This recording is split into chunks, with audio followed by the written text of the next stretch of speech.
로마서 30번째입니다. 자, 로마서 2장 6절에서 16절까지 우리 함께 봉독하겠습니다. 하나님께서 각 사람에게 그 행한 대로 보응하시되 참고 선을 행하여 영광과 존귀와 썩지 아니함을 구하는 자에게는 영생으로 하시고, 오직 당을 지어 진리를 쫓지 아니하고 불의를 쫓는 자에게는 노와 분노로 하시리라. 악을 행하는 각 사람의 영에게 환난과 곤고가 있으리니, 첫째는 유대인에게요 또한 헬라인에게며, 선을 행하는 각 사람에게는 영광과 존귀와 평강이 있으리니, 첫째는 유대인에게요 또한 헬라인에게라. 이는 하나님께서 외모로 사람을 취하지 아니하심이니라. 아멘. 지붕 위에 바이올린, Fiddler on the Roof라는 영화가 있죠. 원래 피들러라는 악기는 바이올린은 아닌데 바이올린이랑 비슷하게 생겨서 그렇게 번역을 한 것 같아요. 원래 원작의 제목은 테비에와 그의 딸들입니다. 테비에라는 유대인 아버지가 러시아 혁명 등의 그 외부의 영향에도 불구하고 종교와 전통 그리고 가정을 지켜나가는 그런 이야기죠. 닥터 지바고와 함께 러시아 혁명을 배경으로 한 아주 유명한 영화입니다. 유대인들에게 있어서 지붕은 불확실하고 불안정한 삶에서 전통과 자존심을 지키는 선택받은 인간의 그 생존 의지를 함축적으로 의미하는 거예요. 그게 지붕이에요. 유대인들에게 있어서 바깥 환경이 아무리 요동을 쳐도 하나님의 선택을 받은 유대인들은 그들의 전통과 종교 위에서 안전하다라는 걸 지붕 위에 바이올린이 웅변하는 거예요. 그래서 러시아 태생의 유대인인 샤갈, 마크 샤갈의 그림에도 지붕들이 그렇게 많이 등장을 하는 겁니다. 샤갈의 죽은 남자, The Dead Man이라는 작품을 보면 지붕 위에 이미 죽어있는 남자가 바이올린을 켜는 그런 모습이 나오는데요. 유대인이면서 독실한 유대교도였던 샤갈이 유대인들의 자존심이자 전통을 상징하는 지붕 위에서 바이올린을 켜고 있는 이를 죽은 자로 그렸다라는 건 많은 것을 시사해 주는 거예요. 저희 자의적 해석이긴 하지만 인간의 전통과 종교와 그것을 다 아우르는 그 선행 체계와 지식 체계들로 덮어 씌운 인간들의 자존심이라는 그 지붕은 죽은 자들의 것이지 산자들에게서 나와서는 안 되는 것임을 샤갈이 그려낸 것은 아닌가 제가 생각을 해봤습니다. 원래 인간은 스스로를 규합해서 한 지붕 아래에서 세력화되는 걸 금지당한 존재였어요.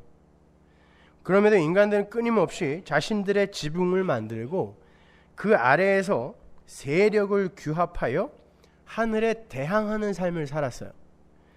오늘 본문에 나오는 당을 짓다라는 단어가 바로 그러한 인간들의 타락상을 잘 지적하는 단어예요. 그 단어는 에리테이아스라는 헬라어 명사를 번역한 건데요. 그 단어는 고용된 자라는 뜻의 에리토스라는 단어에서 파생된 단어이면서 이기심, 이기적 야심, 싸움이라는 의미의 에리테이아라는 단어의 소유격 단수예요. 그러니까 그 단어는 이기심에 근거한 무리지음을 가리키는 단어예요. 이해가 가세요? 무리가 지어져 있는데 서로 위에서 하나가 된 게 아니라 이기심을 채우기 위해 하나가 될 때 그 단어를 쓴단 말이죠. 무리를 짓기는 짓는데 진정한 하나됨을 목적으로 무리를 짓는 게 아니라 각 개체가 자기의 이기심을 위해서 서로를 이용하기 위해 무리를 짓는 그런 형국이에요. 누군가와 싸워야 되는데 혼자의 힘으로는 안 되니까 무리 져서 함께 싸우자는 거야. 그러나 너도 내 적이다라는 것이죠. 그게 당 짓는 거예요. 사도는 육체의 일이라는 걸 설명하면서 그 단어를 종종 쓰곤 했어요. 고린도후서 12장 20절 보세요. 내가 갈 때 너희를 나의 원하는 것과 같이 보지 못하고 또 내가 너희에게 너희의 원치 않는 것과 같이 보일까 두려워하며 또 다툼과 시기와 분냄과 당짓는 것과 중상함과 수근수근하는 것과 거만함과 어지러운 것이 있을까 두려워하고. 여기서 당짓는 것이 똑같은 단어죠. 갈라디아서 5장 19절 육체의 일은 현저하니 곧 음행과 더러운 것과 호색과 우상 숭배와 술수와 원수를 맺는 것과 분쟁과 시기와 분냄과 당짓는 것과 불리함과 이단과. 여기서 쓰인 단어들이 정확하게 오늘 본문에 나오는 단어와 똑같은 단어예요. 그러니까 당을 짓는 건 현저한 육체의 일이요 하나님께 저주를 받을 일이 확실한 거예요. 영어 성경 RSV는 그 단어를 마치 여러 당으로 나누어서 서로를 헐뜯는 당파 싸움의 의미로 그 단어를 번역했는데 그건 좀 가난한 해석입니다. 이 단어는 인간들끼리 당을 지어 싸우는 것 정도가 아닌 하나님과 인간의 대립 구도를 가리키는 거예요. 교회에서 파벌 나누어서 싸우지 마 이런 얘기 아니에요. 성경에는 그런 교훈 없어요. 인간들이 한 지붕 아래 모여서 자신들의 힘을 과시하고 과신하며 스스로의 자존심을 걸고 하나님을 대적하는 무리지음을 시도하는 것, 이걸 엘리테이아스라 그래요. 그것이 바로 당을 짓는 거예요. 그건 역사 내내 멈추지 않고 흐르는 인간 군상들의 일상이었어요. 특별한 때 일어났던 일이 아니라 그냥 일상이었어요. 그래서 사도는 그 당을 지음이라는 걸 진리를 쫓지 않고 불의를 쫓는 것이라고 명시를 하는 거예요. 그 전에 그게 바로 죄다라고 이야기했잖아요. 근데 여기서 당을 짓는 걸 바로 그렇게 설명을 한단 말입니다. 그게 죄의 본질이요 대표적 증상이라는 거예요. 그래서 모든 이들이 사실은 죄를 짓는데 그건 다 하나님께 짓는 거죠. 그래서 시편 51편에서 다윗이 그러는 거예요. 내가 하나님께만 범죄했다 이렇게 이야기를 하는 거죠. 예수 그리스도의 은혜와 공로를 의지하지 않고 인간들의 힘과 지혜를 의지해서 인간 무리의 대척점에 하나님을 세워놓고 그 하나님을 무력한 종이 호랑이로 만들어버리는 걸 엘리테이아스, 당지음이라고 하는 거예요. 근데 그러한 한 지붕 밑에 무리지음이 진짜 공익을 위한 하나됨이 아니라 상대방을 위한 하나됨이 아니라 각자의 이기적 욕망을 성취하기 위한 무리지음이다라는 거예요. 그 모든 내용을 다 함의하는 게 엘리테이아스예요. 원래 인간은 하나님과 종적으로 하나가 되어서 인간들 사이에 횡적인 하나됨을 자연스럽게 획득하는 그런 존재로 지어진 거예요. 먼저 선행돼야 될 게 하나님과 인간의 종적 하나됨이에요. 거기서 횡적 하나됨이 주어지는 거거든요. 그 말은 이합 집산의 자발성이나 주도권이 인간에게는 애초에 주어지지 않았다는 말이에요. 그게 묵시 속 하나님 백성들의 존재 양식이에요. 인간들은 절대 스스로 하나가 될 수 없어요. 자기들끼리. 그러한 천국의 존재 양식이 제일 먼저 원시적으로 기술이 된 게 창세기 2장이에요. 24절 보세요. 이러므로 남자가 부모를 떠나 그 아내와 연합하여 둘이 한 몸을 이룰지로다. 성경의 한 몸 사상은 여기서 출발하는 거예요. 하나님의 형상으로 남자와 여자가 만들어졌죠. 우리가 우리의 형상으로 사람을 만들자 그래놓고 남자와 여자를 만들었단 말이에요. 남자만 만들고 여자만 따로 안 만들었다니까요. 그 남자와 여자, 즉 최초의 인류가 한 몸으로 지어지는 거예요. 지금 한 몸이에요. 떨어져서 서로 사람 안 되는 거예요. 그러니까 하나님의 백성은 각자 따로 독립성을 확보할 수 없고 개체적 존재성이나 주체성이나 독자적인 영역을 챙겨 가질 수가 없어요. 집합적으로 만들어진 거예요. 하나님에 의해서. 그러니까 각자 개인적으로 하나님 앞에서의 존재성을 챙겨 가질 수가 없어요. 하나님은 집단적으로 하나님의 형상으로 사람이라는 걸 만들었어요. 하나님의 백성이라는 걸 만들었단 말이에요.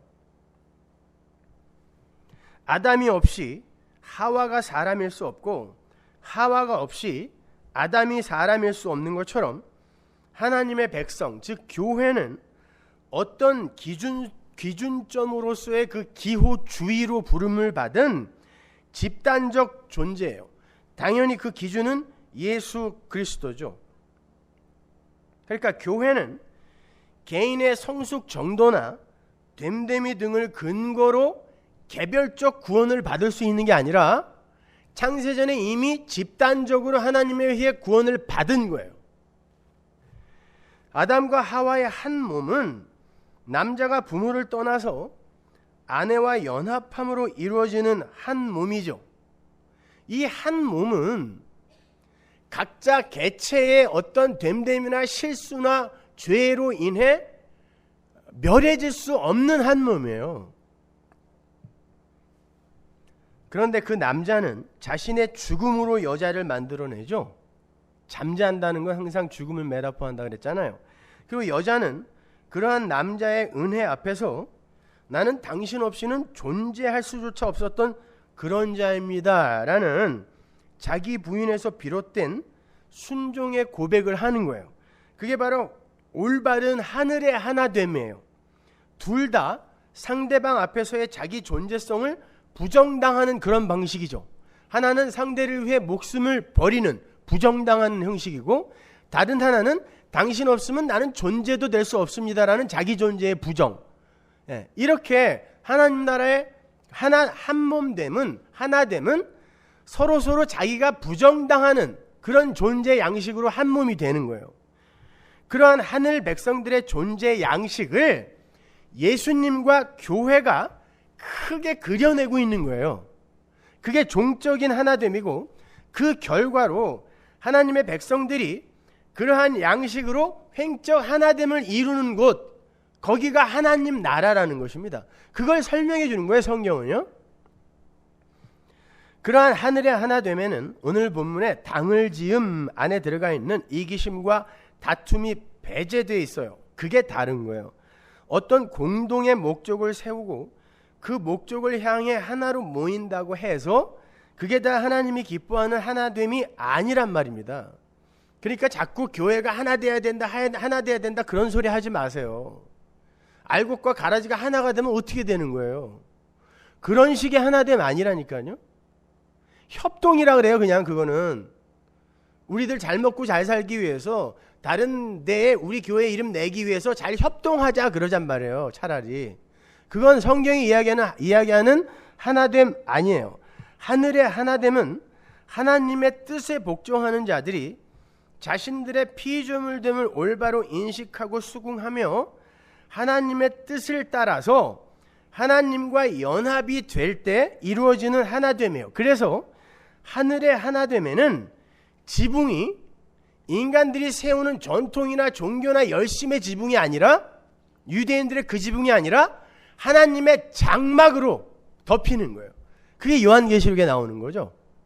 그래서 하나님이 와서 덮으신다 그러죠. 그걸 장막이라고 그래요. 지붕이란 말이에요. 그것이 인간들이 세운 전통이나 열심, 종교성, 선행 등의 지붕이 아니라 하나님의 은혜라는 장막이 덮여 하나가 되는 거예요. 그래서 요한계시록에서 하나님의 백성들 위로 무엇가 내려온다? 장막이 내려와서 그들을 덮는다 그러죠. 성경 전편에 여러 번 반복되어 나와요. 그 장막의 이야기는. 그래서 인본주의의 지붕이 벗겨지고 하늘의 지붕이 얹히는 거죠. 그게 하늘의 하나됨이에요. 그러한 창세기의 최초의 하나됨에 대한 부연을 사도 바울이 이렇게 설명해줘요. 창세기의 그 여자와 남자의 한몸됨을 사도 바울이 에베소서에서 그러니까 설명해주는 부분이에요. 여기가 에베소서 5장 22절 보세요. 아내들이여 자기 남편에게 복종하기를 죽게 하듯 하라. 이는 남편이 아내의 머리됨이 그리스도께서 교회의 머리됨과 같음이니 그가 친히 몸의 구주시니라. 그러나 교회가 그리스도에게 하듯 아내들도 범사에 그 남편에게 복종할지니라. 남편들아 아내 사랑하기를 그리스도께서 교회를 사랑하시고 위하여 자신을 주심같이 하라. 이 비밀이 크도다 내가 그리스도와 교회에 대하여 말하노라. 사도는 아내를 교회로, 남편을 예수 그리스도로 비유를 해서 예수 그리스도와 교회의 하나됨을 설명하고 있어요. 그런데 그 하나됨은 순종에서 비롯된 하나됨이요, 상대를 위해 목숨을 버리는 희생에서 비롯된 하나됨이죠. 예수의 희생에 의해서 우리가 존재가 되었고 하늘의 백성이 되었다라는 복음의 내용을 올바로 인식하고 그 은혜의 셈 앞에서 납작 엎드리는 게 하나됨의 유일한 길이라는 거예요. 근데 인간들은 자기들의 인기와 명성과 힘을 증명하고 자랑하기 위해 하나가 되려고 한단 말이에요. 그건 하나님이 부수시는 거지 우리가 추구해야 할 바가 아닌 거예요. 자, 그들에게 요구되는 게 바로 앞장에 나오는데요. 에베소서 4장 3절 보세요. 평안에 매는 줄로 성령이 하나 되게 하신 것을 힘써 지키라. 우리가 하나 된 게 아니라 성령이 하나 되게 하셨다 그러죠. 그걸 지키는 거예요. 몸이 하나요 성령이 하나이니 이와 같이 너희가 부르심의 한 소망 안에서 부르심을 입었느니라. 주도 하나요 믿음도 하나요 세례도 하나요 하나님도 하나이시니 곧 만유의 아버지시라. 만유 위에 계시고 만유를 통일하시고 만유 가운데 계시도다. 빌립보서에서는 사도가 어떻게 권면하는지 보세요. 2장 1절.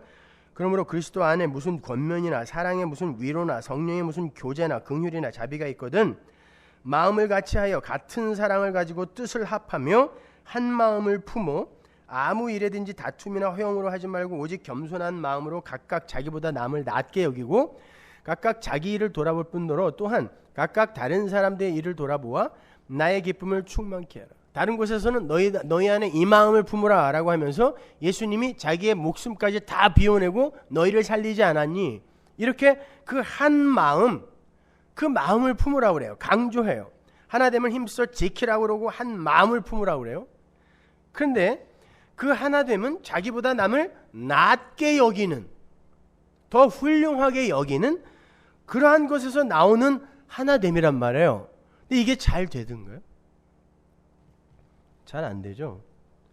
하늘의 하나됨은 자신이 은혜 앞에서 전적으로 무력한 자라는 것을 인정하고 수긍하는 것에서 시작이 되며 그러므로 말미암아 나는 죄인 중에 괴수니까 나보다 못한 사람은 하나도 없다라는 고백에서 성취되는 건데 그게 쉽냔 말이에요.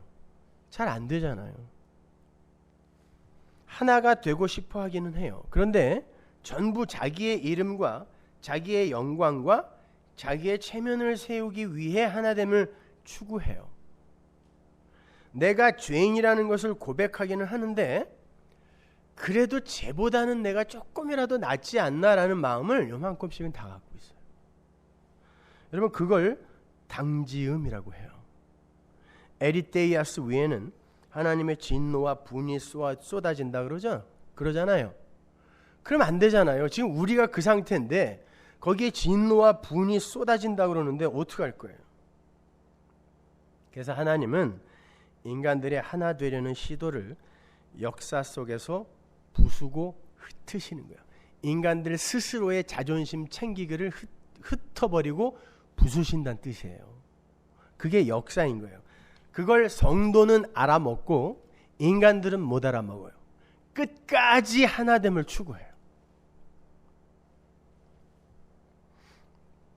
그리고 하나님과 하나 된 자들을 만들어서 역사와 공간을 초월한 하나를 만들어내시는 거예요. 그걸 새창조라고 해요. 그러니까 새창조라는 울타리 안에 들어있는 이들은 이 역사 속에서 자기 존재성과 주체성에 철퇴를 맞고 부수어지는 삶을 살게 되어 있어요. 반드시. 잠언 13장 24절 보세요. 초다를 참아 못하는 자는 그 자식을 미워함이라. 자식을 사랑하는 자는 근실이 징계하니라. 초달이라는 말은 채찍으로 후드려 패다라는 뜻이에요. 자식을 채찍으로 패지 못하는 자는 자식을 사랑하는 게 아니라 사실은 자식을 미워하는 자다라고 이야기하는 거예요. 이건 몬테소리나 프로이드가 들으면 큰일 날 소리죠. 이게 오늘날 교육 방법하고 정반대되는 거 아니에요. 애들은 패면 안 된다. 사랑으로 품어 안자 그러잖아요. 천만의 말씀입니다. 그렇다고 이런 내용이 자식을 주구장창 두들겨 패라라는 그런 얘기 안 해요. 성경은 그런 식의 교훈, 자식을 어떻게 하면 잘 키울까에 대한 그런 교훈이 적힌 책 아니라 그랬죠. 우리의 아버지신 하나님이 너희들을 자식 만들기 위해서 역사 속에서 채찍을 들 때 당황하지 말란 뜻이에요. 자식은 패서길러라가 아니라니까요. 고린도전서 8장 6절 보세요. 그러나 우리에게는 한 하나님 곧 아버지가 계시니 만물이 그에게서 났고 우리도 그를 위하며 또한 한 주 예수 그리스도께서 계시니 만물이 그로 말미암고 우리도 그로 말미암았느니라. 우리 아버지가 누구예요?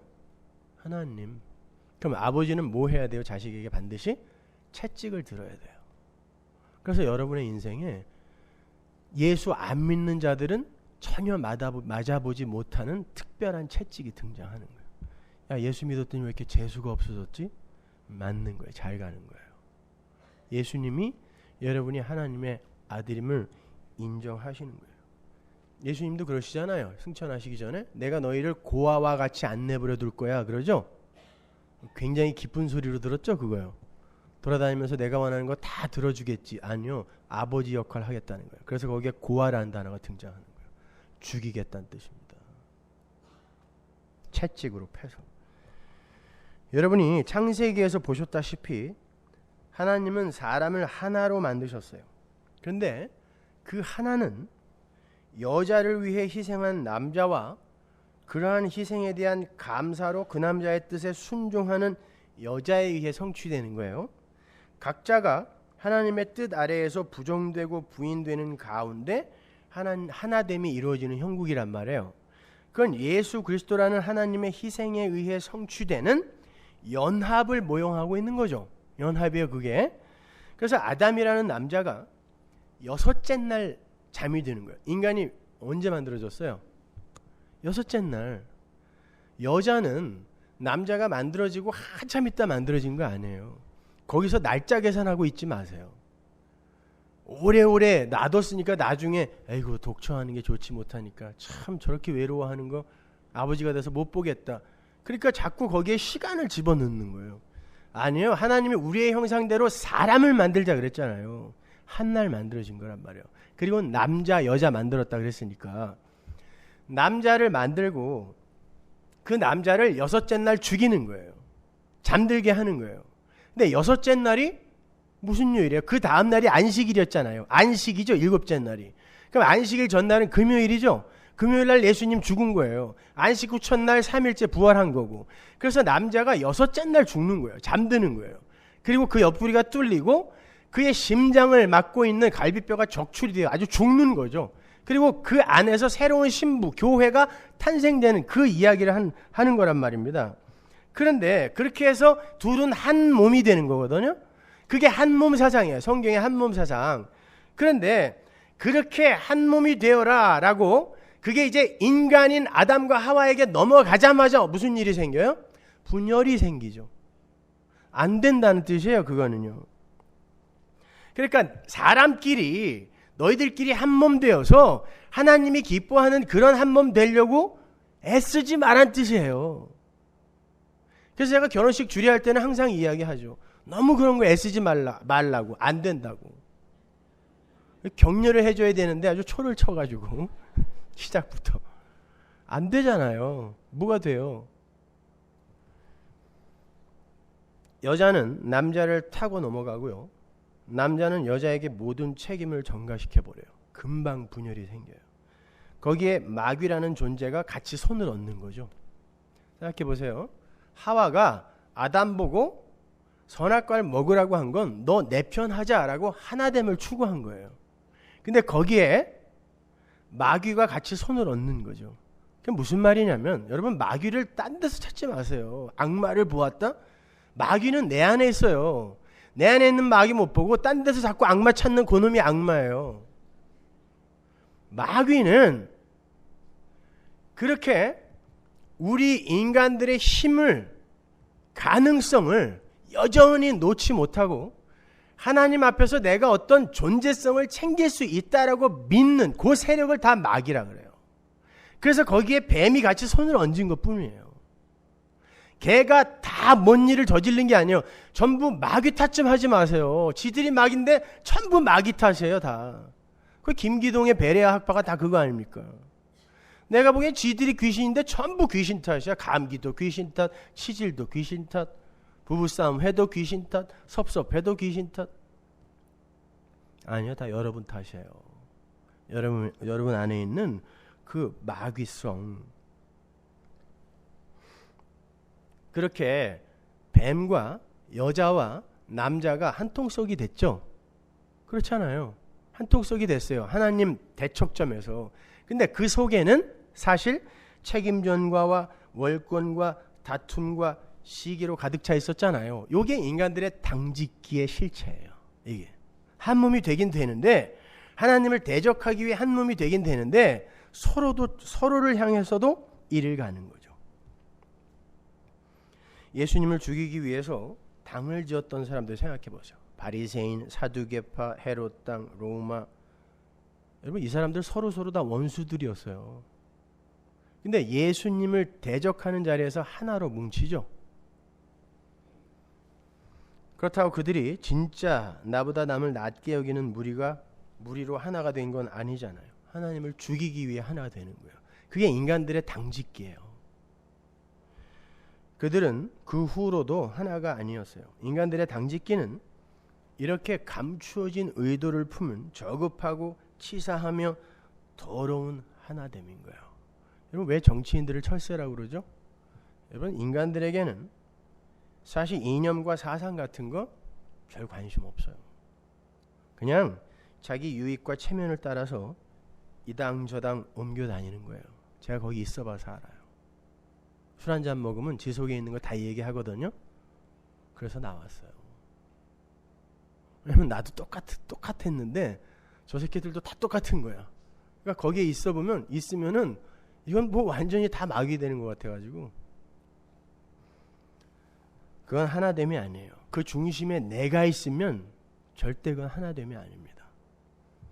하나로 모였긴 하지만 하나하나가 전부 모래알처럼 자기의 자존심을 챙기려는 야망으로 모여있는 것이기 때문에 그건 안전핀이 이미 뽑혀버린 폭파 직전의 수류탄 같은 것에 불과한 거예요. 뭉쳐있긴 하는데 언제 터질지 몰라요. 아무튼 그렇게 인간 군상들이 하나님의 대척점에서 손을 잡아버리자 하나님께서 그들을 흩어버리시죠. 에덴 동산에서 쫓아내세요. 그러나 그게 바로 하나님의 은혜였어요. 그게 아버지의 초달이니까, 채찍을 드는 아버지의 초달이니까. 하나님께서 사람을 만드시고 그들에게 처음 내리신 명령이 뭐였죠? 생육과 번성과 충만이죠. 뭐 하라는 거예요? 한 곳에 모여 있으라는 거예요? 퍼지라는 뜻이에요. 퍼져라, 흩어져라 라는 뜻이에요. 창세기 1장 28절 보세요. 하나님이 그들에게 복을 주시며 그들에게 이르시되 생육하고 번성하여 땅에 충만하라. 땅을 정복하라. 바다의 고기와 공중의 새와 땅에 움직이는 모든 생물을 다스리라.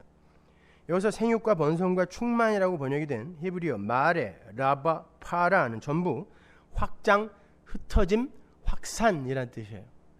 그런데 동시에 모으다, 하나 되다라는 뜻을 같이 갖고 있어요.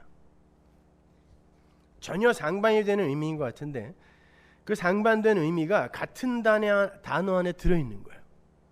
그러니까 하나님은 애초부터 인간들을 한 곳에 무리지어 정착하게 만들지 않으셨다는 거예요.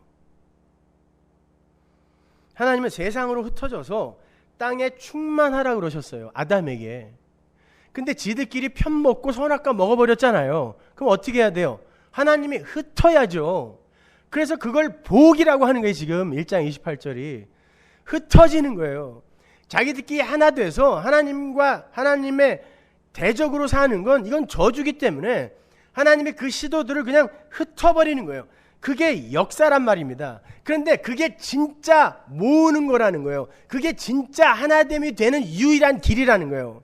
하나님 앞에서 자기들의 존재성이나 주체성을 챙기지 않는 그런 낮아진 존재가 되어지는 게 하나님의 은혜라는 장막 안에서 진짜 하나 되는 모습이라는 걸 보여주는 거예요. 그래서 생육하고 번성하고 충만하라라고 하는 거야. 흩어져 그러는 거야. 흩어져. 창세기 3장 24절 보세요. 이같이 하나님이 그 사람을 쫓아내시고 에덴 동산 동편에 그룹들과 두루도는 화염검을 두어 생명나무의 길을 지키게 하시니라. 쫓아내다 이 단어는요, 가라쉬라는 단어인데 이혼하다, 흩어지다라는 뜻이에요. 하나님이 당신의 백성입니다. 어차피 아담과 하와 구원하실 거예요. 당신의 백성이에요. 그죠?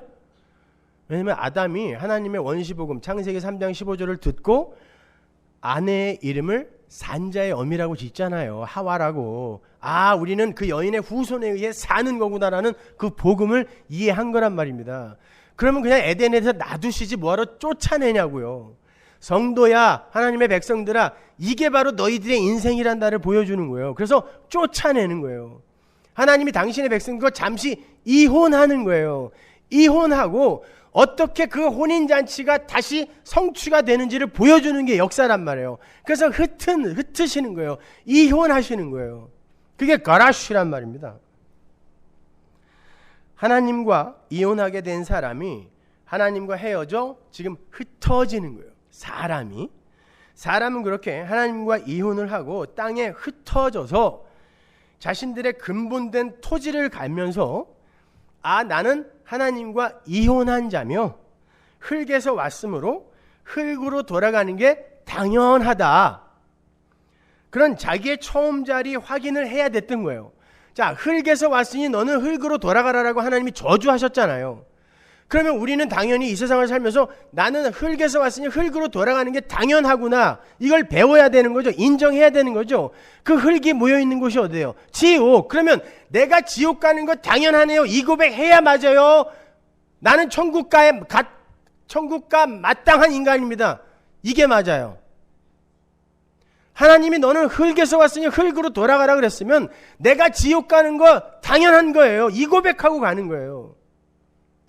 그 자들이 하나님의 은혜 아래서 하나 되는 거예요. 인간들끼리 하나 될 수 없단 말입니다. 나는 도저히 하나님과 혼인관계에 놓여질 수 없는 자임을 깨닫고 자인하는 게 진짜 하나됨의 시발점인 거예요. 그렇게 자기 존재의 처음 자리를 올바로 인식하게 된 그 사람에게 가장 절실한 게 뭐였어요?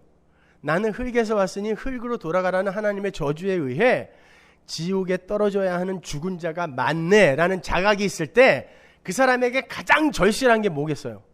생명이죠. 돈, 명예, 자식 아니에요. 생명이죠. 생명. 근데 요한복음 1장에서 그 생명이 어디에 들어있다고 그래요? 예수 안에 들어있다잖아요. 그러니까 여러분은 이 세상을 살면서 나 죽은 흙 맞네요. 그러니까 어떻게 해야 돼요? 예수 안에 있는 그 생명, 그거 없으면 나는 영원히 지옥에 떨어질 텐데 예수 믿어야 되겠구나. 십자가 의지해야 되겠구나. 이거 배우고 가는 게 신앙생활이에요. 성도의 역사 속 인생이란 말입니다. 따라서 하나님과 이혼을 하고 이 땅으로 흩어진 자들은 하나님의 은혜의 필연성을 절실하게 깨닫고 난 예수 없으면 죽은 자라는 고백을 진심으로 하게 되는 하나님 절대 의존자로 지어져 가게 되는 거예요. 그게 자기 부인이고 하나님과의 연합이며 그것이 바로 하나됨의 전제가 되는 거예요. 아담과 하와가 에덴 동쪽으로 쫓겨나서 한 가족을 또 이루고 살아요. 거기에서 그들이 하나가 아님이 또 폭로되죠. 하나님은 당신의 백성들을 쫓아다니면서 니들은 하나가 돼서는 안 돼. 그리고 원래 하나도 아니야. 이걸 계속 폭로시키세요. 하나라고 자부했던 가족 간에 살인이 일어나는 거죠. 하나라고 우겼던 그 가족을 그 나머지가 죽여버리는 거예요. 하나님은 그들을 찾아가서 또 흩어버리세요. 창세기 4장 11절 보세요. 땅이 그 입을 벌려 내 손에서부터 내 아우의 피를 받았은즉 내가 땅에서 저주를 받으리니 내가 바꿔라도 땅이 다시는 그 효력을 내게 주지 아니할 것이요 너는 땅에서 피하며 유리하는 자가 되리라. 자, 가인과 그의 후손들을 하나님이 저주했어요. 그리고는 너는 땅에서 저주를 받을 거다 그러죠. 근데 창세기 4장 5장에 보면 가인의 후예들이 이 세상의 문명의 주인공들이 되죠. 그럼 이 세상의 문명은 다 무엇로부터 비롯된 거예요? 하나님의 저주예요. 이 세상에서 잘 된다고 재지 마세요. 그거 하나님의 저주받은 거라니까요. 이 역사 자체가. 그런데 가인에게 어떻게 저주를 하세요? 네가 유리하고 방황하게 될 거다 그러죠. 흩어버리는 거죠. 넌 정착하면 안 돼. 흩어버리는 거예요. 그런데 영원한 저주 속으로 들어갈 자는 반드시 정착을 해요. 근데 하나님이 안 말려주세요. 여기서 유리하다, 이 유리하다, 방랑하다라고 이 번역이 된 느드라는 히브리어는 슬퍼하며 떠돌다, 흔들어버리다, 방랑하다 이런 뜻이에요. 그 단어와 16절에 놋 땅 있죠? 가인이 놋 땅으로 가죠?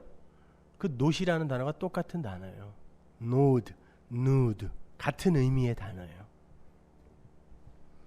사람이 자기들끼리 하나가 되어서 한 곳에 정착하여 무리지음을 시도하자 그 하나됨의 실체가 하나님에 의해 폭로가 되어 사실은 하나됨이 아니라 각자의 개체가 이기심이라는 나달로 흩어져 있었던 거죠.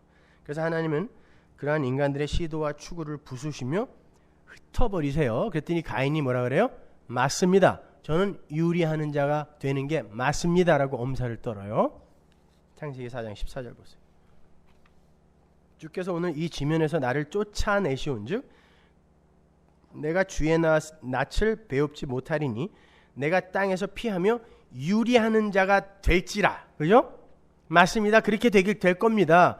그래놓고 어떻게 하는지 보세요. 4장 16절 가인이 여호와의 앞을 떠나 나가 에덴 동편 놋 땅에 거하였더니 땅 이름은 유리, 방황 이런 뜻이에요. 근데 거기에서 어떻게 했다고 그래요? 거하였더니가 정착하다라는 뜻이에요.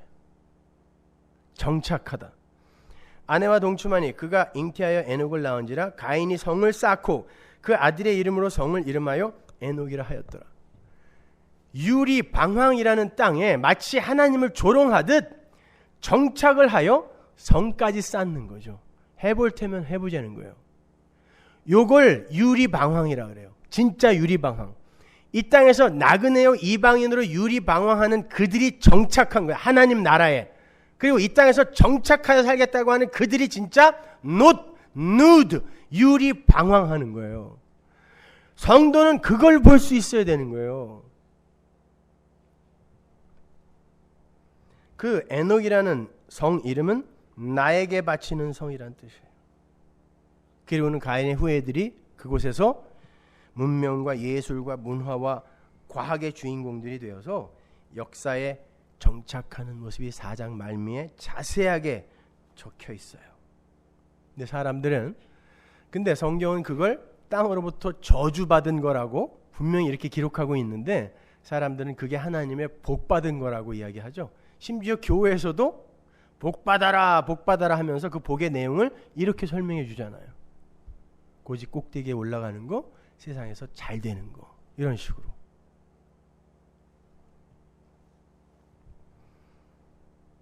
하나님은 그러한 인간들의 당짓기를 이번에는 홍수로 쓸어버리세요. 흩어버리세요. 그 홍수 후에 창세기 1장에서의 아담에게 주어졌던 똑같은 명령이 노아에게 주어집니다. 창세기 9장 1절. 하나님이 노아와 그 아들들에게 복을 주시며 그들에게 이르시되 생육하고 번성하여 땅에 충만하라. 똑같이 창세기 1장 28절의 명령이 주어지죠. 뭐예요 이게? 흩어져라. 흩어져라. 내가 니들이 하나가 되어서 니므롯, 영걸, 기보림, 유명한 자 이런 니들의 이름을 위해서 하나가 되어 사는 그 꼴 도저히 못 보겠어서 홍수로 다 쓸어버렸으니까 이제 흩어져 라고 이야기하는 거죠. 흩어져라. 그랬더니 어떻게 했어요? 이제 작정을 하고 덤벼요. 보세요. 창세기 11장 1절. 온 땅의 구음이 하나요 언어가 하나이었더라. 이에 그들이 동방으로 옮기다가 시날 평지를 만나 거기 거하고 서로 말하되 자 벽돌을 만들어 견고히 굽자 하고 이에 벽돌로 돌을 대신하며 역청으로 진흙을 대신하고 또 말하되 자 성과 대를 쌓아 대 꼭대기를 하늘에 닿게 하여 우리 이름을 내고 온 지면에 흩어짐을 면하자 하였더니 이제 노골적으로 야 흩어지면 안 돼. 흩어지면 안 돼. 다 모여 그러는 거예요. 인간들이. 어떻게 해야 돼요 그러면? 또 흩으셔야죠. 이게 인간들의 당짓기예요. 인간들이 서로 힘을 합쳐서 스스로의 힘으로 하늘로 가는 길을 건설하겠다고 나서는 것. 그래서 예수님도 그 당시에 바리새인으로 대표되었던 아담 군상들을 건축자라고 부르는 거라 그랬죠. 건축자. 하늘로 가는 길을 지들끼리 세우는 거예요. 이게 바벨탑의 현장에 있었던 그 아담 군상들의 모습이었단 말입니다. 여러분 하늘로 가는 길은 내가 길이다라고 말씀하신 예수라는 길 이외에 다른 것으로는 열릴 수 없어요. 그래서 예수님이 내가 길이다라고 이야기한 거예요. 그런데 인간들이 하늘에 이르려고 스스로의 힘을 과시하는 거예요. 그게 역사란 말입니다. 하늘은 스스로 하나가 되어서 하늘에 이르러 보겠다는 인간들의 추구가 하나님에 의해 산산이 부수어지고 하나님이 원하시는 하나됨이 이루어질 때 그때 선물로 내려오는 거지, 우리가 건축을 하여 쟁취할 수 있는 게 아니에요. 하늘은 하나님이 갖고 내려오는 거지, 하나님 나라는 하나님으로부터 우리에게 선물로 주어지는 거예요. 하늘은 성령이 갖고 내려오는 거래니까요.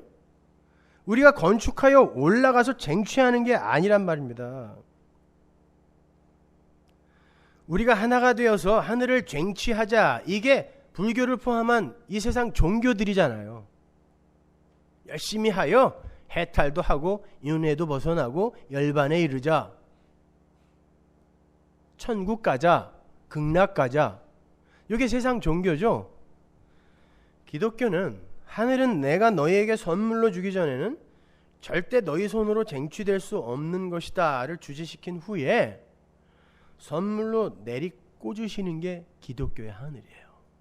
여러분의 천국. 그걸 확실하게 그림으로 보여준 사건이 오순절 사건이죠.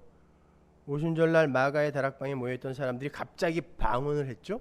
글로사라는 단어가 뭐라 그랬어요? 불의 혀와 사람들이 했던 방언이 같은 단어라 그랬어요. 똑같이 글로사, 성령의 혀로 말하게 하시는 그 하늘의 언어.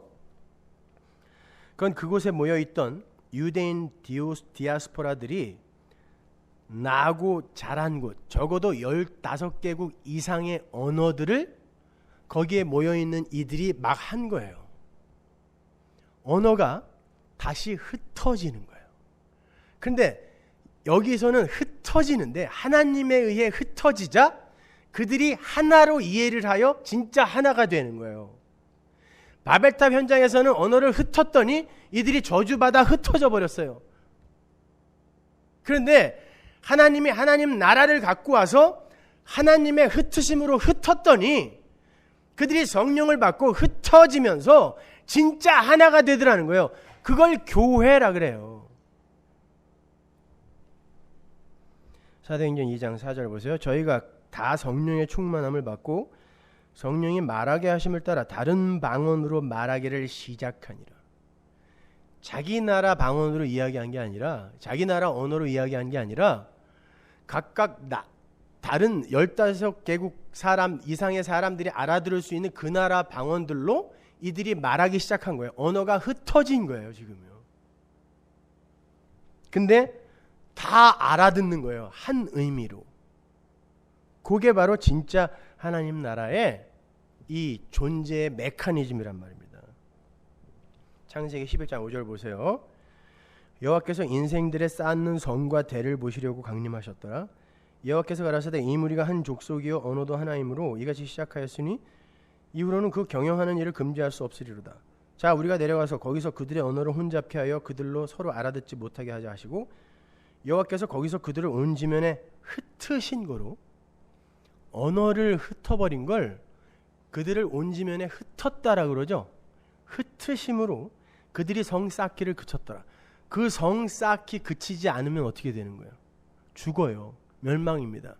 근데 하나님이 흩었더니 그들이 성 쌓기를 그쳤다라고 이야기하는 거죠. 바로 하나님이 흩으시는 그 인간들의 자존심과 인간들이 덮어놓은 지붕을 부수시는 게 복이다라는 걸 여기에서 암시한 다음에 사도행전에서 이게 성취되었음을 보여주는 거예요. 흩었더니 교회되더라. 근데 인간의 힘으로 흩을 수 없어서 하나님이 흩어버리는 거죠. 그게 여러분의 인생이에요. 흩어지는 거예요. 죽는 것입니다. 물론 창세기에서의 인간들은 또다시 이합 집산을 반복하면서 하나님과 맞짱을 뜨겠다는 시도를 하죠. 하나님은 그때마다 그들을 바벨론으로, 아수르로, 애굽으로 흩으세요. 그래서 사도행전에 그런 각국으로 흩어진 디아스포라들이 등장했던 거예요. 그리고는 그들이 진짜 하나가 되는 모습이 그려지는 거죠. 그 중간에 십자가가 섰잖아요. 십자가가. 니들의 힘으로는 도저히 안 되어서 내 아들이 죽었다. 가끔 그런 꿈을 꿔요. 어떤 할아버지가 그냥 머리가 산발이 되어서 눈물을 철철 흘리면서 맨발로 돌아다니면서 내 아들 죽었다고, 내 아들 죽었다고, 내 아들 본 적 있냐고. 근데 사람들이 다 몰라요. 난 소도 사야 하고요, 나는 밭에도 가야 되고요, 장가도 가야 되고요. 그 할아버지가 눈물 흘리면서 계속 붙들며 이야기를 하죠. 아니 니들 때문에 내 아들이 죽었다니까, 그거 아냐고. 근데 거기다 대놓고 또 병 고쳐주세요, 부자 되게 해주세요. 하나님은 오늘도 그 아들의 죽음으로 슬퍼하고 계신데 우리는 그 아들의 죽음 앞에서 그 아버지를 조롱하는 것입니다.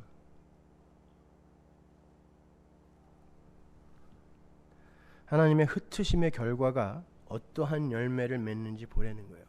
생육하고 번성하여 땅에 충만하라는 하나님의 명령이 지켜졌을 때 진짜 하늘 백성의 하나됨이 성취된다라는 걸 보여주는 거예요.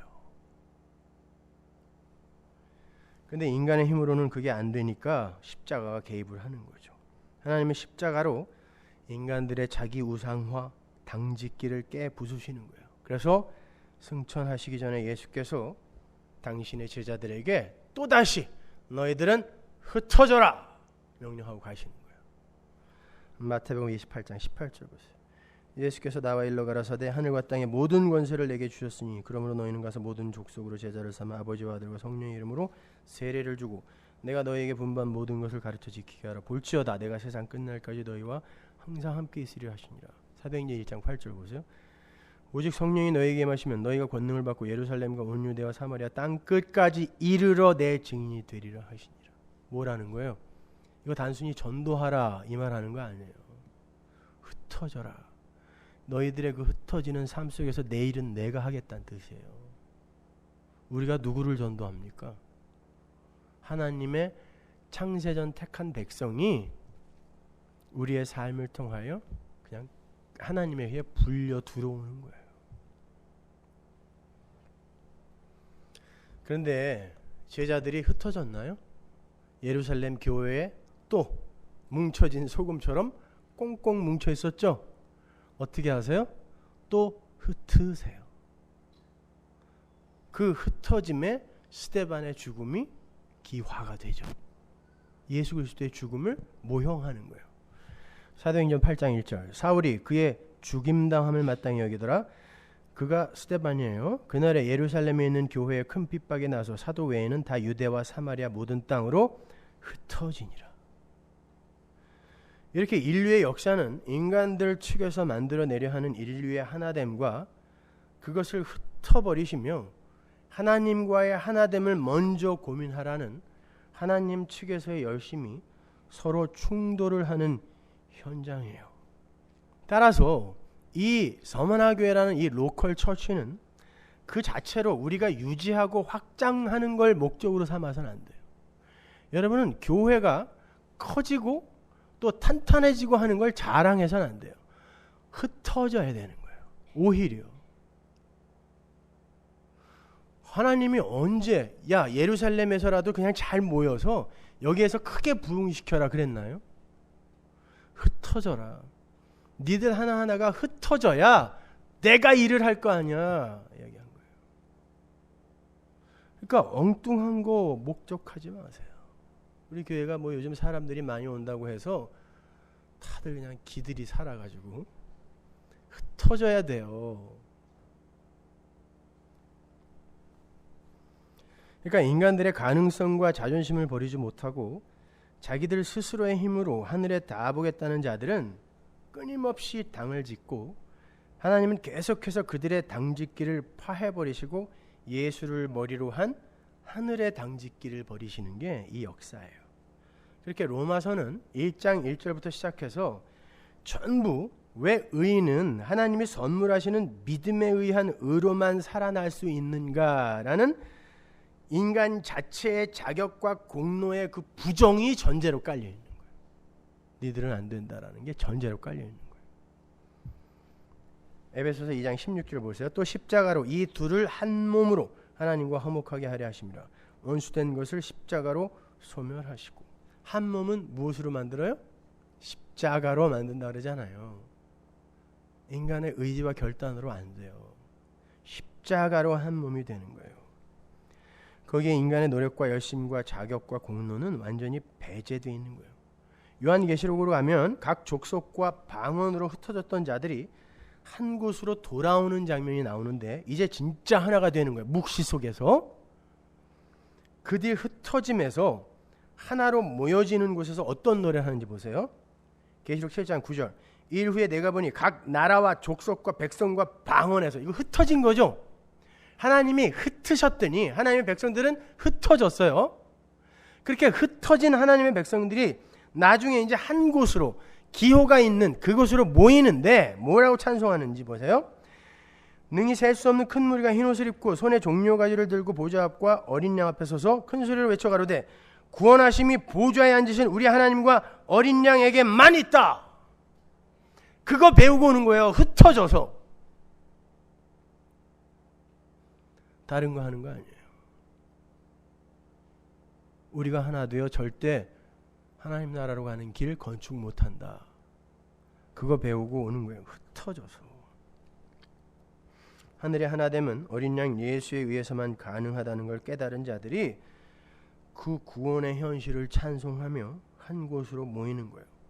그러니까 하나님의 백성들은 이 역사 속에서 흩어짐을 경험하면서 절대로 인간 스스로의 힘으로는 구원에 이를 수 없다는 걸 배워야 하는 거고, 하나님 나라 백성들이라는 존재 자체가 보좌에 앉으신 하나님과 어린 양 예수에 의해서만 발생이 가능한 것임을 확인하는 삶을 살아야 되는 거예요.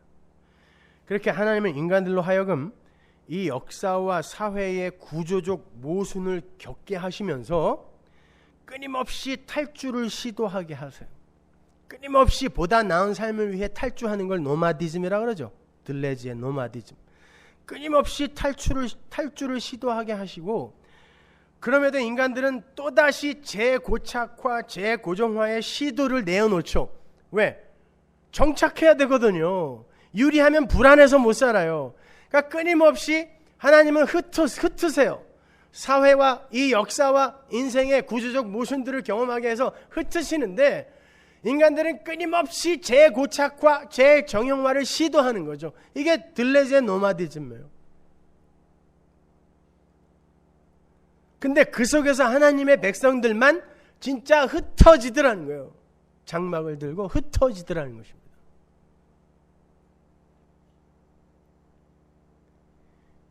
인간들의 자존심, 그걸 챙기고 추구하기 위해 전 인류가 한 손에 손을 잡고 달려가는데 거기서 떨어지더라는 거예요. 흩어진다는 뜻은. 이거 아니구나.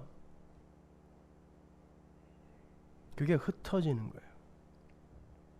그런 면에서 최근에 세계 각처에서 일어나고 있는 자연재해들은 과학 문명 속에서 기고만장하고 있는 인류의 당직기를 흩으시는 하나님의 손길의 측면에서 이해를 해야 되는 거예요. 인간을 비롯한 자연, 모든 천지 만물은 다 하나님과 하나님의 뜻을 드러내기 위해 존재하는 소품일 뿐입니다. 기분 나쁘시겠지만 하나님의 창세전 언약, 존재는 내 아들의 피로서만 발생될 수 있다라는 창세전 언약을 드러내기 위해 하나님과 하나님의 언약을 펼치는 게 역사란 말이에요. 그리고 거기에 소품으로 쓰이는 게 천지 만물이란 말입니다. 절대 이 세상은 하나님이 여러분에게 살기 좋은 환경으로 주신 게 아니에요.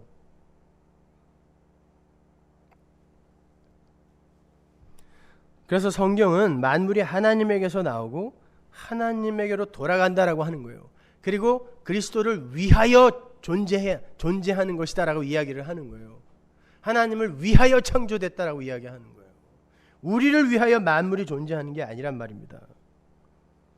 따라서 이 천지 만물은 인간의 생존을 위해 인간이 거하기 알맞은 환경으로 존재하는 게 아니라 하나님의 언약을 세상에 드러내고 그 언약 성취의 과정을 통해서 하나님의 하나님 되심을 드러내는 역할로 존재하는 거예요. 그럼에도 인간들은 그러한 자연과 우주 속에서도 자신들의 생존에만 관심을 가져요. 요게 인간들의 당짓기예요. 우리도 하나님처럼 되었는데 왜 우리가 하나님을 설명하는 도구로만 쓰여야 돼? 그 당을 짓는 거죠. 자기들의 생존에만 관심을 가져요. 그 속에 담긴 하나님의 뜻이 무엇인지를 헤아리려 하는 이들이 없는 거예요. 그러니까 쓰나미 같은 대지진이, 쓰나미나 대지진 같은 그런 자연재해가 일어나도 그 속에 담긴 하나님의 뜻이 무엇일까를 헤아리려고 하는 게 아니라 어떻게 하면 그러한 자연재해를 예방하고 방지하여 우리의 생존을 우리가 지킬까에만 관심이 있는 거죠. 여러분, 정말 인간의 문명이나 과학이 자연재해로부터 인간을 지켜줄 수 있어요? 여러분, 최근에 일본에 쓰나미가 덮쳤을 때 정작 일본이 가장 불안해하고 두려워했던 게 뭐예요? 원자력 발전소입니다. 인간들의 기대대로면 원자력 발전소가 쓰나미를 막아줄 수 있어야 되는데, 쓰나미가 일어나니까 인간들의 그 최고의 과학이 인간을 향하여 포문을 열더라는 것입니다. 무슨 과학이 자연으로부터 인간을 지켜줘요? 천만의 말씀입니다.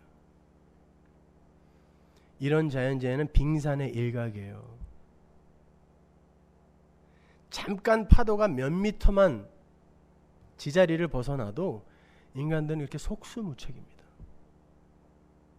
그런데 정말 하나님께서 마음 먹고 자연의 법칙을 잠깐 놔버리시면 어떡할까요? 5초만 놓으면 5초 안에 다 망하는 거예요.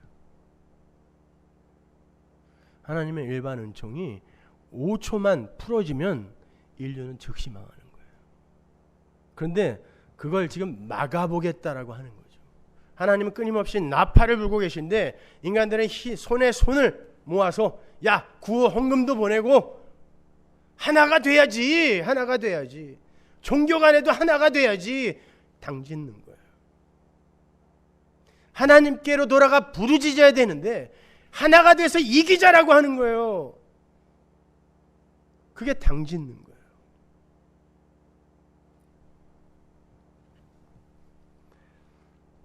그런 건 인간들의 무장해제를 요구하는 하나님의 외침입니다. 너희들의 바벨탑 쌓기를 어서 그치라는 하나님의 일갈인 거예요. 다른 사람은 몰라도 교회는 그 소리를 들을 수 있어야 돼요. 그럼에도 교회 안에서까지 인간들의 당짓기는 멈출 줄을 몰라요. 교회 안에서까지 신앙인의 목적지가 마치 이 사회에 좋은 영향력을 미치고 유익한 사람이 되는 것으로 생각하고 가르치죠. 그래서 착한 사람이 돼, 세상에 좋은 영향을 미치는 사람이 돼, 이걸 좋은 설교라고 하잖아요. 예수님은 그때 당시 그 사회에 어떤 식으로든 좋은 영향을 미칠 수 없었던 창녀 세리들을 데리고 올라갔다는 걸 잊지 마세요. 그들이 구원받은 이후에 개과천선하여 사회의 정화와 정의와 평등에 기여했다라는 말은 성경에 단 한마디도 없단 말입니다. 근데 교회의 목적지가 사회에 유익한 사람이 되자 천만의 말씀입니다. 그게 당짓는 거예요. 착하게 살지 말라는 거 아닙니다. 그게 목적이 되어서 스스로 자존심 챙겨가지 말란 뜻이에요. 기독교의 목적지가 그런 것이 되어버리면 그건 곧 인간들의 자존심 지키기, 아담들의 당짓기가 되는 거예요. 오늘날 개혁주의의 성화론이 그거 하자는 거 아닙니까? 하나님은 우리에게 이 역사에 유익한 자가 되라고 명령하지 않으셨어요. 우리에게 하나님의 은혜가 부어지지 않으면 우리는 얼마나 보잘것없는 존재인가를 깨닫고 오라고 우리를 이 역사 속에 보내신 거예요. 그래서 바울이 죄가 많은 곳에, 죄가 더한 곳에 은혜가 더욱 넘친다라고 이야기한 거예요. 그 말은 죄가 더하는 곳에 은혜가 넘치니까 죄 많이 지어라는 뜻이 아니라 죄를 죄로 인정하는 곳에서만 은혜가 은혜로 드러난다는 뜻이. 그 자리로 우리 보고 가라는 거예요. 그런데 너희는 너희들의 죄인됨을 전혀 모르고 있지 않니? 왜? 당짓느라고 잘하고 있거든요. 서로 도와가며 착하게 열심히 이 세상을 아름답게 구축하고 있거든요. 그렇게 자신의 죄가 죄로 드러나기 위해서는 하나님의 흩으심의 개입이 필연적이에요. 나 아니네 라는 이 흩으심의 개입, 이것이 필연적이란 말입니다. 우리가 지붕으로 덮고 있던 것들을 다 부수고 들추어내 버리신단 말이에요. 거기에서 조금씩 자신의 가치와 유익을 중심으로 살던 자의 삶이 움직이기 시작하는 거예요. 내 힘 이거 진짜 힘 아니고 내 지혜 진짜 지혜 아닌 거구나. 그걸 점차로 알아갈 때 우리는 나 중심의 그 하나됨, 나 중심의 무리지음이 얼마나 허망한 것인지를 조금씩 느끼게 되는 거예요. 저는 사실 꽤 오랫동안 이 서문화교회는 저를 중심으로 하나가 되어 있다고 착각하고 있었어요. 마귀는 다른 데 있는 게 아니에요. 정말이에요. 그래서 가끔 내가 빠진 이 서문화교회를 추측하면서 상상하면서 굉장히 안타까운 마음에 가슴을 쓸어내리기도 했어요. 그런데 얼마 전부터 그런 소리가 들려요. 네가 뭔데? 라는 이런 일갈이 들리기 시작했어요. 교회의 주인은 하나님입니다. 교회의 목사 아닙니다. 하나님입니다. 그래서 예수님께서 내 양이라 그러죠. 네 양 아니에요. 어디 목사의 양이 있습니까? 누가 목사를 목자라 그래요? 교회의 설교자 성령입니다. 그렇다면 하나님이 세우신 교회라면 스피커여 소리에 불과한 제가 빠져도 여기는 튼튼해야 돼요. 그게 아니라면 우리는 잘못 모이는 거예요.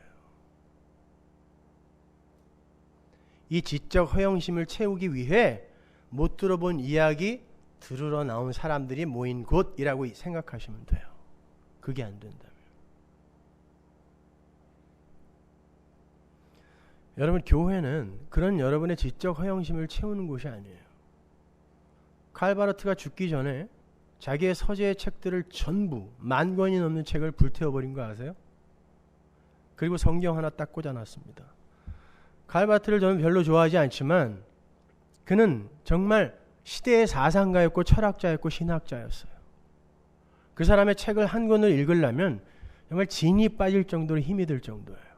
그가 갖고 있는 어휘력, 그가 갖고 있는 논리, 우리는 상상을 초월해요. 근데 죽기 얼마 전에 자기가 그렇게 공부하고 그렇게 열심히 노력한 모든 게 십자가 앞에서 다 헛거다라는 걸 알게 된 거죠. 다 태워라 그랬습니다. 그래서 바울도 그런 거예요. 내가 예수님과 십자가에 못 박힌, 거기에 못 박힌 예수 그리스도 이외에 아무것도 알지 않겠노라고. 그거 배우는 거예요, 여러분. 예배당에서 왜 나는 예수 없으면 존재일 수조차 없는가. 신학과 교리에 얽매이지 마세요. 신학이 예수 죽였어요.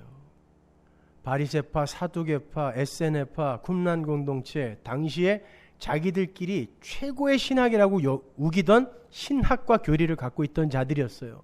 근데 신학과 교리, 하나님을 향한 신학과 교리가 하나님이 왔더니 그를 죽이더라는 겁니다. 여러분은 그런 거 배우러 온 거 아니에요. 여기에 예수 배우러 오신 거예요. 은혜의 저주로 오시는 거예요.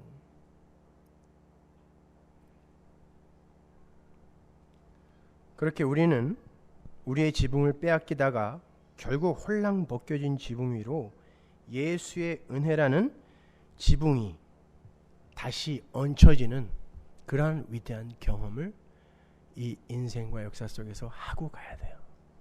그래서 계시록에서 우리 위로 장막이 덮는다. 장막이 덮는다.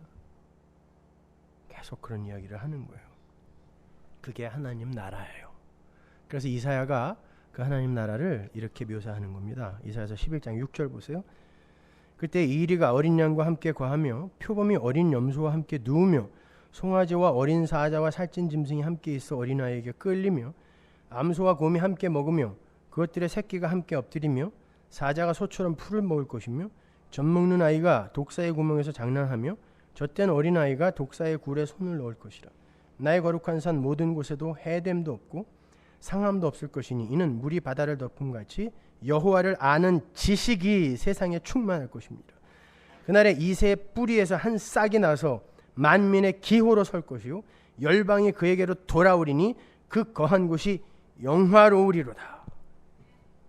일이나 표범이나 사자나 독사가 자기의 힘을 자랑하며 자기의 이익과 자기의 배를 위한 삶을 산다면 어린아기나 어린 양이나 어린 염소는 절대 무사할 수 없어요. 근데도 천국 가서 무슨 상 받겠다고 하는 인간들 있죠? 그 이빨 갖고 천국 가겠다는 일이에요, 그거요. 아닙니까? 다른 이들보다 나는 걔네랑 동등한 자리에서 그렇게 살 수는 없어. 이거 아닙니까? 상을 요구한다는 건.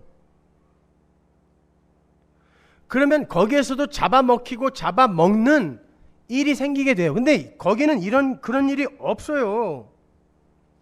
일이나 사자나 표범이나 어린 양이나 어린 아이가 같이 노는 거예요.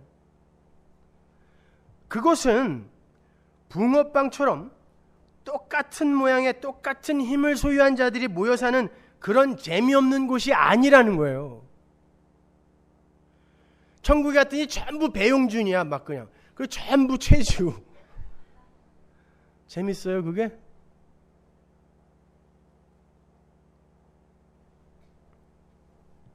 성형 전으로 부활할까요? 후로 부활할까요?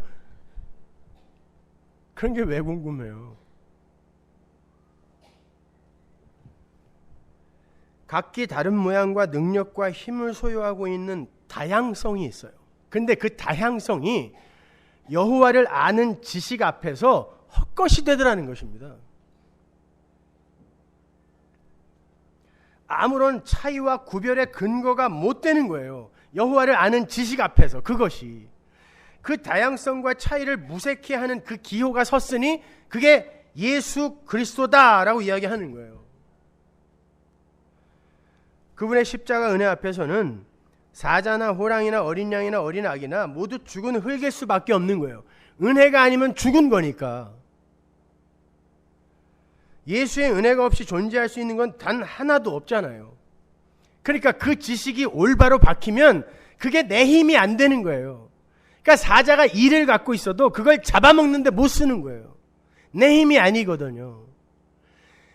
성도가 바로 그 자리로 끌려가는 거란 말입니다. 그들은 결국 자기의 이익과 가치를 위해 살 수 없게 완성되는 거예요. 그래서 내가 배가 고파도 상대를 뜯어먹을 수가 없는 거예요. 거길 하나님 나라라 그래요. 그래서 천국은 외양상 평등한 곳이 아니라 십자가에 의해 평등한 곳이 되는 곳이에요. 그게 진짜 하나됨이요. 그게 진짜 하늘의 당짓기인 거예요. 자기 부인된 사자, 자기 부인된 표범, 자기 부인된 어린아이, 자기 부인된 뱀, 이런 것들이 나는 죽은 흙 맞습니다 라고 하나님 앞에 다 엎드려 있는 거, 이걸 하나됨이라 그래요. 거기에 다툼이 없잖아요. 여러분은 신앙생활을 통해 바로 그 예수의 은혜를 배우는 거예요. 요한복음 17장으로 가면 그 하늘의 하나됨이 어떠한 메커니즘에 의해서 성취가 되는지 잘 나와 있어요. 17장 21절 보세요. 아버지께서 내 안에 내가 아버지 안에 있는 것 같이 저희도 다 하나가 되어 우리 안에 있게 하사 세상으로 아버지께서 나를 보내신 것을 믿게 하옵소서. 내게 주신 영광을 내가 저희에게 주었사오니 이는 우리가 하나가 된 것 같이 저희도 하나가 되게 하려 함이니이다. 곧 내가 저희 안에 아버지께서 내 안에 계셔 저희로 온전함을 이루어 하나가 되게 하려 함은 아버지께서 나를 보내신 것과 또 나를 사랑하심 같이 저희도 사랑하신 것을 세상으로 알게 하려 함이로다. 예수께서 하나님에 의해 주도되어지는 진짜 하늘의 하나됨, 그 하늘의 당짓기에 대해서 말씀을 하세요. 23절을 보시면 그 메커니즘이 이러합니다. 먼저 예수님께서 성도 안에 들어가죠. 내가 저희 안에.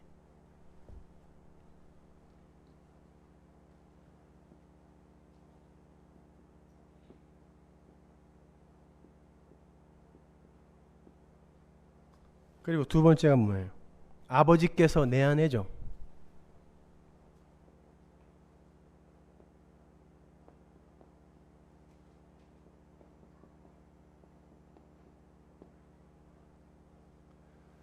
그런데 21절을 보면 아버지께서 내 안에, 내가 아버지 안에죠.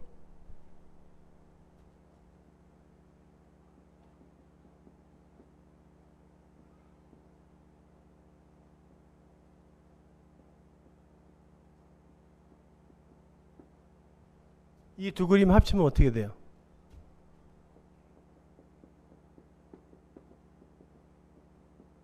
그죠? 예수 있고 하나님이죠? 그러면 이 예수 안에 아버지가 있어요. 그러면 이렇게 그림이 되는 거죠. 17장에서 고린도후서로 가보세요. 5장 17절. 그런즉 누구든지 그리스도 안에 있으면 새로운 피조물이라. 요게 새 거죠. 그러면 보세요.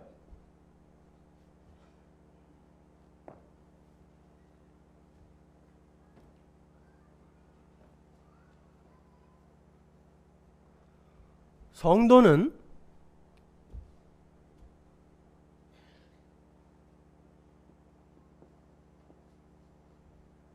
그런즉 그리스도 안에 있으면 새로운 피조물이 성도죠. 근데 성도는 예수와 하나님을 품고 있죠. 근데 예수와 하나님은 하나예요. 그러면 성도는 예수로 포위되어 있는 거예요. 안팎으로. 그죠? 이렇게 성도가 되는 거예요. 따라서 성도는 자신의 독자적 영역을 확보할 수가 없어요. 예수에 의해 성도되는 거예요.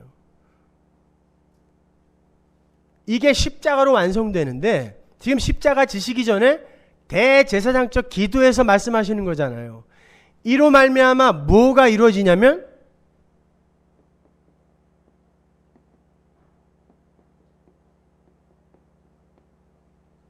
이게 하나됨이에요.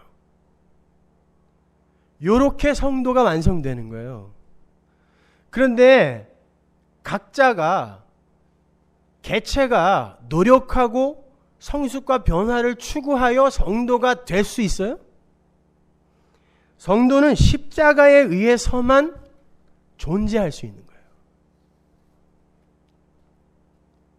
그게 하나됨이에요. 인간들은 절대 인간들의 당짓기로 하나님께 도달할 수가 없어요. 우리는 이거 배우고 가는 거예요. 그러니까 하나님과 한 몸으로 연합이 되어서 하늘 백성이 되는 하나님의 백성들은 이 역사 속에서 점점 해체되고 흩어지고 죽는 거예요.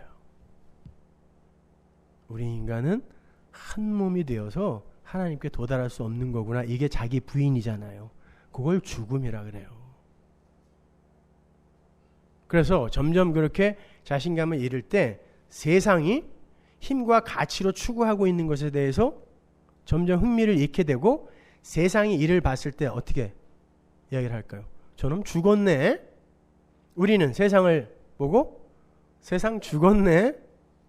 그게 갈라디아서 6장 14절이에요. 그러나 내게는 우리 주 예수 그리스도의 십자가 외에 결코 자랑할 것이 없으니 그리스도로 말미암아 세상이 나를 대하여 십자가에 못 박히고 내가 또한 세상을 대하여 그러하니라. 번역이 조금 어눌한데 표준세 번역이 번역을 잘했어요. 그런데 내게는 우리 주 예수 그리스도의 십자가 밖에는 자랑할 것이 아무것도 없습니다. 그리스도로 말미암아 내 쪽에서 보면 세상이 죽었고 세상 쪽에서 보면 내가 죽은 겁니다. 이게 정확한 번역이에요.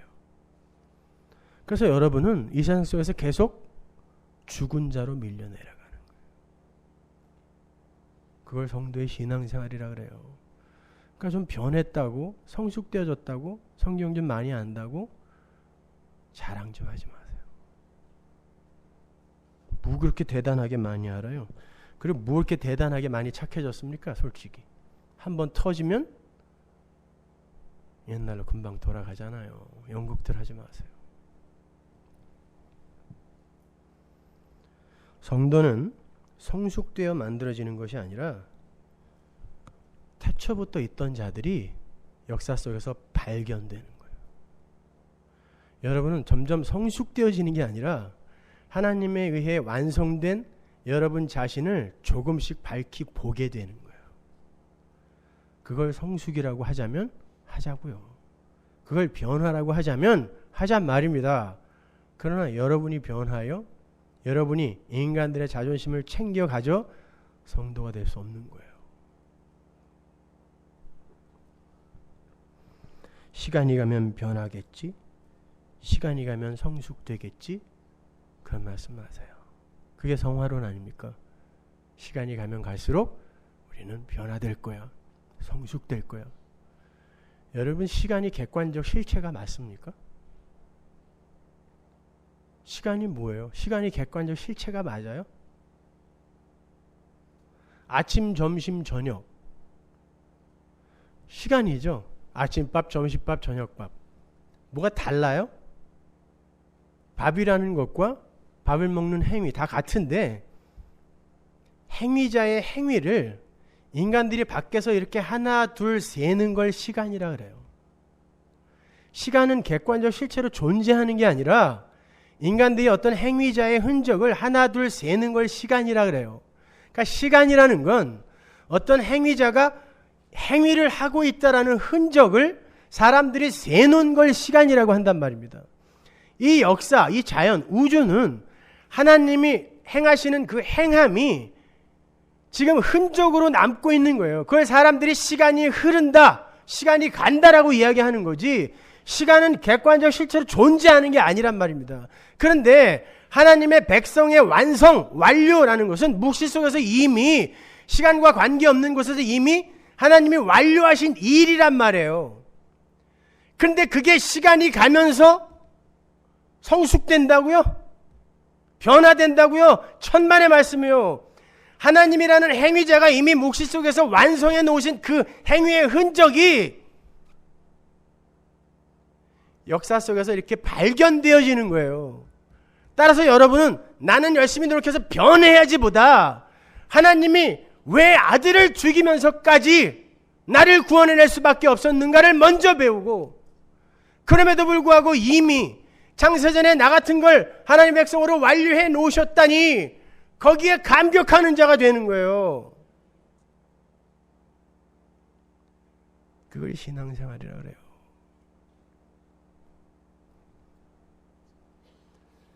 그러니까 여러분은 이미 묵시 속에서 완료되어 있는 여러분의 그 복된 현실을 이 역사라는 이 죽은 자들이 사는 이 무덤 속에서 조금씩 경험하면서 여러분에게 거저 은혜로 주어진 그 현실이 얼마나 엄청나고 대단한 것인지 찬송하는 자로 지어져 가면 되는 거예요.